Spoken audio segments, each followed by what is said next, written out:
यदा यदा ग्लानिर्भवति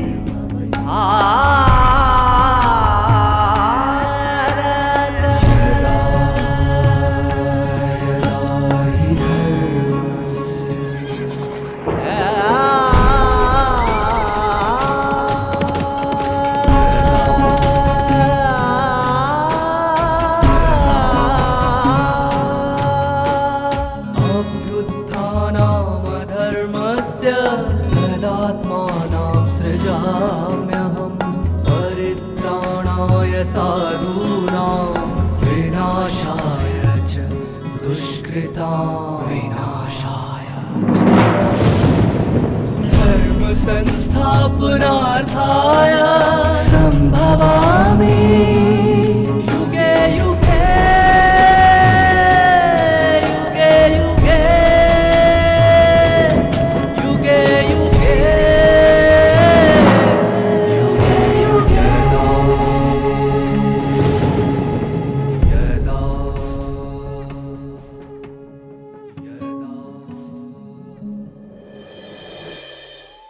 परमात्मा केवल एक शिव ही हैं, जिन्हें हम परम पिता कहकर याद करते आए हैं।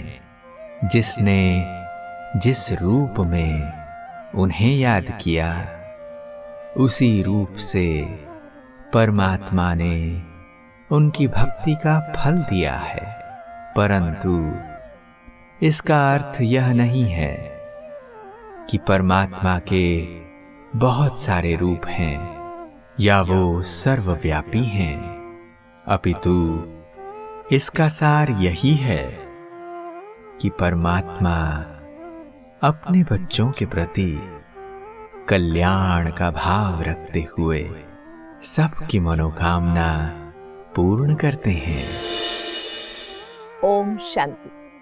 परमात्मा की शक्ति को अपनी शक्ति में जब अनुभव करते हैं, परमात्मा की विशेषता को ज्ञानेंद्रियों से ज्ञान के नेत्र द्वारा जब महसूस करते हैं, तब हम परमात्मा के इस अनंत रूप को पहचान सकते हैं। त्वमादिदेवः पुरुषः पुराणः त्वमस्य विश्वस्य परम निधानम्। पूरे सृष्टि के आदिदेव आप हो। देखिए, परमात्मा निराकार है, ज्योति स्वरूप है। वो देवों का देव महादेव है, लेकिन वो आदिदेव तब बनता है जब वो इस धरती पर अवतरित होकर एक मनुष्य शरीर के द्वारा नए सृष्टि की आदि प्रारंभ करते हैं। वो हमें तब ही महसूस होती है जब हम उसको इस मानव शरीर में देखते हैं, अनुभव करते हैं। पुराण मना सनातन, पुरातन, अति पुराने हो आप। त्वमस्य विश्वस्य परम निधानम्। इस विश्व की जो भी समस्याएं हैं, सामाजिक समस्याएं हैं, आर्थिक समस्याएं हैं, राजनैतिक समस्याएं हैं, आपसीय समस्याएं हैं, कौटुंबिक समस्याएं हैं, व्यक्तिगत समस्याएं हैं, वो कौन से भी क्षेत्र की समस्याएं क्यों ना हो, उन सभी समस्याओं का निधान का दो अर्थ हम निकाल सकते। एक है समस्या का परिहार स्वरूप, समाधान स्वरूप। दूसरा है समस्या को शाश्वत रूप से समाप्त करने के लिए एक आश्रय। आश्रय नहीं होने के कारण कई समस्याएं होती हैं। अगर परमात्मा का आश्रय मिल जाता है तो सारी समस्याएं यूं उठ जाती हैं। वेत्तासि वेद्यः च परम च धाम। आप अति परम धाम के वासी हो, जानने योग्य हो। त्वया ततम विश्वमनंत रूप। इस विश्व में आपके अनंत रूप है ना? अनंत रूप जरूर है। इतने सारे धर्म हैं, इतने सारी मान्यताएं हैं। सभी मनुष्यात्माओं को उनके मान्यताओं के अनुसार प्राप्तियां हो रही है, साक्षात्कार हो रहे हैं, अनुभव हो रहे हैं। ये तो सारे परमात्मा के ही तो कर्तव्य है, अनंत रूप है। इसका मतलब ये नहीं है कि अनंत रूप का मतलब परमात्मा सब जगह व्यापक है। ये गलतफहमी बार बार आ जाता है बीच में। जैसे देखिए, हम सभी के पास अलग अलग कंपनी के सिम्स है, मोबाइल अलग कंपनी के, सिम अलग कंपनी के। जो इस स्पेस में अथवा हमारे खुले वाइब्रेशन में हर कंपनी की जो डाटा अवेलेबल है, अगर हमारे पास सिम है तो ही हम उसको कैच कर सकते हैं। लेकिन इस दुनिया में एक परमात्मा को अलग अलग नाम से लोग याद करते हैं, पूजते हैं, बुलाते हैं, प्रार्थना करते हैं। लेकिन सभी के लिए परमात्मा तो एक ही है। लेकिन उन सब की चाहनाओं को उनकी कनेक्टिविटी के आधार से, उनकी कैपेसिटी के आधार से, जैसे कि 2GB 4GB डाटा के अनुसार हम ले सकते हैं, इसी तरह मनुष्यात्मा की कैपेसिटी कितनी है, जरूरत क्या है, इसके आधार से हर किसी के पास परमात्मा की शक्ति पहुंच रही है, वो ज्ञानी हो या अज्ञानी। ज्ञानियों को ज्यादा मिल रहा है, खुले दिल से मिल रहा है, और ज्ञानी वास्तविकता को समझ रहे हैं। अज्ञानी को समझ में कुछ नहीं आ रहा है, लेकिन प्राप्तियां तो हो रही है ना, वो भक्त हो या ज्ञानी, इवन आस्तिक हो या नास्तिक। बहुत सारे ऐसी घटनाएं, कथाएं हम सुनते आए हैं, है ना। आमने सामने शिव जी का और विष्णु जी का मंदिर हुआ करता था। एक विष्णु जी का भक्त था, वो सवेरे सवेरे अगरबत्ती जलाता था, और विष्णु जी का भक्त अगरबत्ती जलाता था तो शिव जी के मंदिर में शिव जी को बंद किया जाता था, ताकि उसकी अगरबत्ती की सुगंध ये ना ले ले। शिव जी के भक्त अगर अगरबत्ती जलाता था तो विष्णु जी के नाक में रुई डाल देते थे, ताकि वो इसकी सुगंध ना ले ले। लेकिन दोनों भक्तों को एक दिन दोनों का साक्षात्कार हो गया, तो बहुत हैरान रह गए दोनों। विष्णु का भक्त कहता है मुझे शिव जी का साक्षात्कार कैसे हुआ, और शिव जी का भक्त कहता है मुझे विष्णु का साक्षात्कार कैसे हुआ। तो दोनों ने कहा, आप दोनों क्या करते थे, एक की अगरबत्ती दूसरे को ना जाए, इसलिए दोनों को याद करते थे, तो हम दोनों को आना पड़ा तेरे तुम्हारे इच्छा को पूर्ण करने। ऐसी बहुत सारी छोटी छोटी कहानियां हमें देखने को, सुनने को मिलती है। इससे हमें समझ में क्या आता है कि आप डायरेक्टली करो, इनडायरेक्टली करो, पहुंचता तो परमात्मा के पास ही है। डायरेक्टली मांगो या इनडायरेक्टली, देता तो परमात्मा ही है। अगर आप उसको अपना बच्चा बना के रखोगे, आपकी वो संभाल करेगा। अगर आप उसे पिता बना के रखोगे तो आपकी रक्षा करेगा। और जैसी भावना यद भावम तद भवति, इसलिए परमात्मा ऐसी एक अनलिमिटेड डाटा है, अनलिमिटेड एनर्जी है, जो हर किसी के पास पहुंचता है। लेकिन मेरी कैपेसिटी कितनी है, उसके अनुसार मैं उसका उपयोग करती हूँ। इसलिए लोगों ने उसको अनंत रूप कह दिया। लेकिन परमात्मा के ये जो सच्चा स्वरूप है, इसकी उपयोगिता हम ज्ञान के आधार से लेते हैं या चालाकी से, ये हमारे ऊपर निर्भर है। एक छोटी सी घटना याद आती है मुझे, न्यूयॉर्क की घटना है। एक दिन न्यूयॉर्क के एक बैंक में एक व्यक्ति जाता है, कहता है मुझे $10,000 का कर्ज चाहिए, लोन चाहिए। तो ठीक है, सब तैयारियां हो जाती है, लेकिन लोन देने के लिए कुछ तो आधार रखना पड़ेगा ना, सेफ्टी। बैंक वाले पूछते हैं आधार के रूप में क्या रखोगे। वो कहता है मेरी ना 20 लाख की एक गाड़ी है, मैं आपके पास यहाँ आधार के रूप में रख लूंगा। बैंक वाले को प्रश्न उठता है, जब $20 लाख की गाड़ी इनके पास है, फिर ये $10,000 क्यों लोन में ले रहा है। फिर भी मेरा काम क्या है, ठीक है, डॉक्यूमेंट्स देखा, कार की चाबी ले ली, कार को अपने सेफ हाउस में डाल दिया। ये जो व्यक्ति आया था लोन लेने, लोन लिया, 3 हफ्ते के लिए वो इंडिया गया। 3 हफ्ते के बाद लौटा $10,000 के साथ $20 जो ब्याज बन गए थे उसके इंटरेस्ट 3 हफ्ते की, दोनों हाथ में लेके बैंक पहुंचा, सब कुछ दिया और अपनी गाड़ी ले ली। तभी इस बैंक कर्मचारी से रहा नहीं गया, उसने पूछा, आपके पास इतना बढ़िया गाड़ी होने के बावजूद आपको क्या ऐसी जरूरत आन पड़ी, आप $10,000 लोन लिए? व्यक्ति मुस्कुराते हुए बोला, मुझे $10,000 की जरूरत नहीं थी, मुझे जरूरत थी मेरी बढ़िया गाड़ी की सेफ्टी की। बैंक से बड़ा सेफ जैक कौन सा हो सकता है? बस $20 के कीमत पर 3 हफ्ते के लिए मेरी गाड़ी की सुरक्षा कौन करता बताइए? इसलिए मैंने ये जगह चुनी। एक घटी हुई घटना है। क्या हम अपने आप को चालाकी से नहीं, लेकिन अगर समझदारी से इसी तरह खुद को परमात्मा के हवाले कर देते हैं, तो हमारे जीवन की जिम्मेवारी भगवान लेगा कि नहीं लेगा बताइए? लेकिन हम क्या करते हैं, समझदारी से, प्यार से परमात्मा की सहायता लेने के बदले अपने चालाकी दिखाने जाते हैं, तो वहां हम हार जाते हैं। इसलिए परमात्मा के साथ हम चालाकी कभी नहीं दिखाए। परमात्मा हमारा पिता है ना? कहते हैं ना, आपने जितना पानी पिया होगा उतना हमने दूध पिया है, नहीं कहते घर में बड़े? ऐसे है परमात्मा। पितासि लोकस्य चराचरस्य त्वमस्य पूज्यश्च गुरुर्गरीयान् न त्वत्समो अस्तभ्यधिकः कुतोऽन्यो लोकत्रयेऽपि अप्रतिम प्रभाव। पितासि लोकस्य चराचरस्य त्वमस्य पूज्यश्च गुरुर्गरीयान्। अर्जुन कहते हैं, आप समस्त लोक के पिता हो,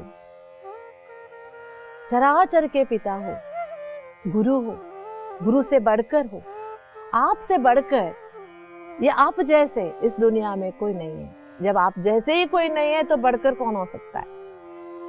ये अनुभव से कहता है। देखिए, जब खुद सेफ हैंड्स में खुद को सौंप देते हैं, तो बाद में उनकी महत्ता तो समझ में आ जाती है ना।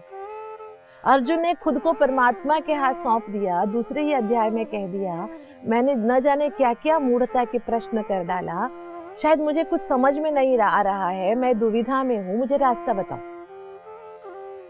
जब खुद को परमात्मा के सामने सरेंडर कर दिया, लेकिन समझने में कितना टाइम लगता है, एक इंपॉर्टेंट बात है। जब ये कह दिया, पितासि लोकस्य चराचरस्य, तुम पिता हो, कोई पिता का भयावह रूप हो सकता है क्या? बच्चे को डराने का रूप कोई हो सकता है क्या? कभी पिता अपने बच्चे को डराएगा क्या? जब छोटेपन में अपने बच्चे को कोई डराता है, तो पिता को मंजूर नहीं होता है, छोटे बच्चे को ऐसे मत डराना, बच्चे के मन में डर बैठ जाएगा, बाद में वो छोटी छोटी चीजों से डरेगा। ऐसे नहीं करना चाहिए। स्थूल में शरीरधारी पिता कभी अपने बच्चे को डराना नहीं चाहते, तो दुनिया का पिता, जगत पिता परमात्मा अपने बच्चों को कभी डराएगा क्या? डरावना रूप दिखाएगा क्या? ये जो विश्व रूप दर्शन में मैं डर गया, मेरे से देखा नहीं जा रहा है, बंद कर दो, ये जो बातें देखने को मिल रही है, क्या ये आपको समंजस लग रही है? कहीं तो कुछ गड़बड़ है। जब वो पिता के रूप में अनुभव कर रहा है, तो डरावना रूप पिता का रूप कैसे हो सकता है? हमने सुना है, एक कन्नड़ के एंटी हीरो हुआ करते थे, है ना? खलनायक का रोल करते थे। लेकिन वो खलनायक के रोल करने वाले पिता ने अपने बेटे को कभी भी अपना सिनेमा देखने को नहीं दिया, कभी नहीं दिया। अगर टीवी में आने लगा तो उसे बंद कर देते थे, चैनल चेंज करते थे। नहीं नहीं, वो बिल्कुल ठीक नहीं है, नहीं देखना। उनके बेटे अभी भी कहते हैं, हमने कभी भी अपने पिता को स्क्रीन पे नहीं देखा, क्योंकि हमारे पिता का मानना था, भले भी वो रोल है, खलनायक का मेरा रोल है, एंटी हीरो का, लेकिन मेरे बेटे को मेरे प्रति ऐसी भावनाएं नहीं आनी चाहिए कि मेरे पिता ऐसे हैं। देखिए, ऐसे रोल भी बेटे को पिता नहीं दिखाना चाहते हैं, तो रियल में कौन सा ऐसा पिता होगा जो अपने बच्चे को डरावना रूप दिखाएगा? बिल्कुल नहीं।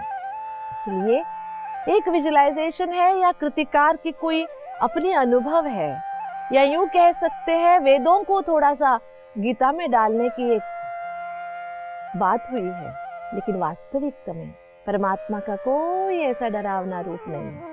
लेकिन ये सच है कि जब ब्रह्मा कुमारी संस्था की संस्थापना हुई, स्वयं परमात्मा मनुष्य के रूप में ब्रह्मा बाबा के शरीर में अवतरित हुए, तो ब्रह्मा बाबा को कुछ विनाश का साक्षात्कार हुए थे, जिसको देखकर ब्रह्मा बाबा ने भी कहा था, बस मेरे से देखा नहीं जाता है, बंद करो। जब विनाश के रूप को ही देखा नहीं जाता, तो ऐसे डरावना रूप सभी को तो नहीं दिखाया होगा और चाहिए भी नहीं। इसलिए हम पिता परमात्मा को इसी रूप में याद करेंगे।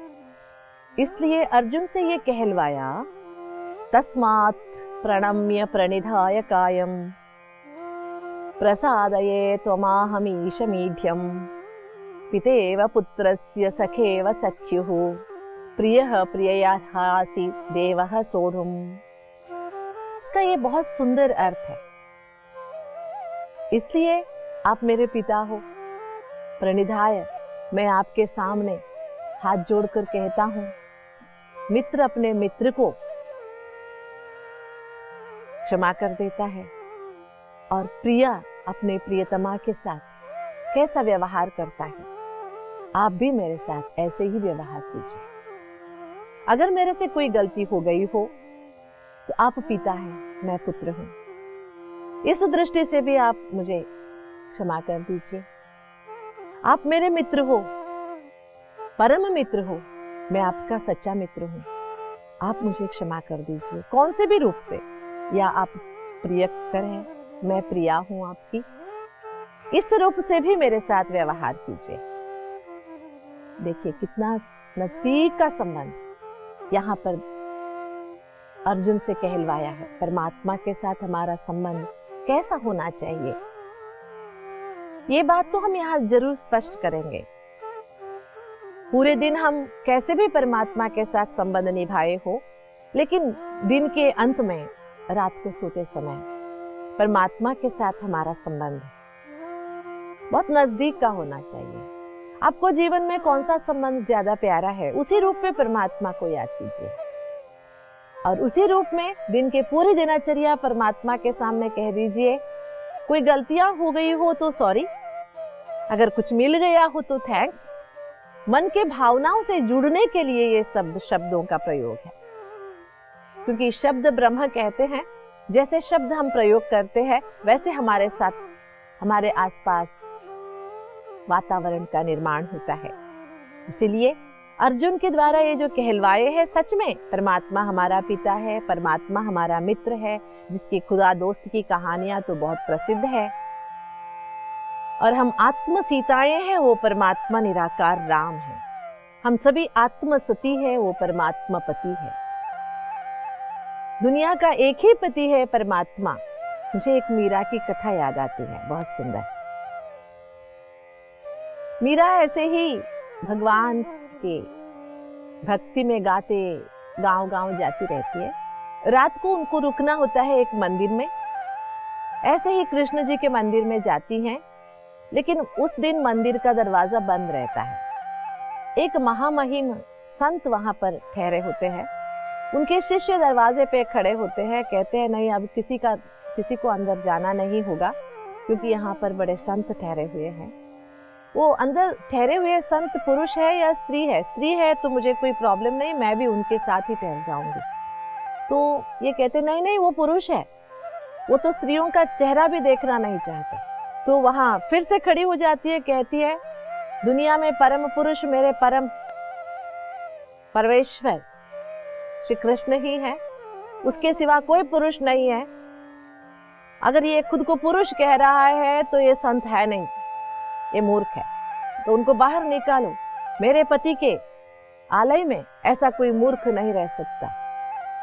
इनकी वार्तालाप सुनते हुए अंदर जो संत ठहरे रहते वो बाहर आ जाते हैं और इनके सामने हाथ जोड़ के क्षमा मांगते हैं कि अपने को पुरुष कहलाने के लिए, क्योंकि कहते आत्मसती और एक परमात्मा ही पिता है, पति है। उसके सिवा दुनिया में जो भी है सब आत्माएं परमात्मा के सामने सतियां ही है। ऐसे भावना हम प्रिया है, वो प्रिय है हमारी। ये भावना हमारे अंदर एक परमात्मा के प्रति एक निष्ठा को कायम करता है।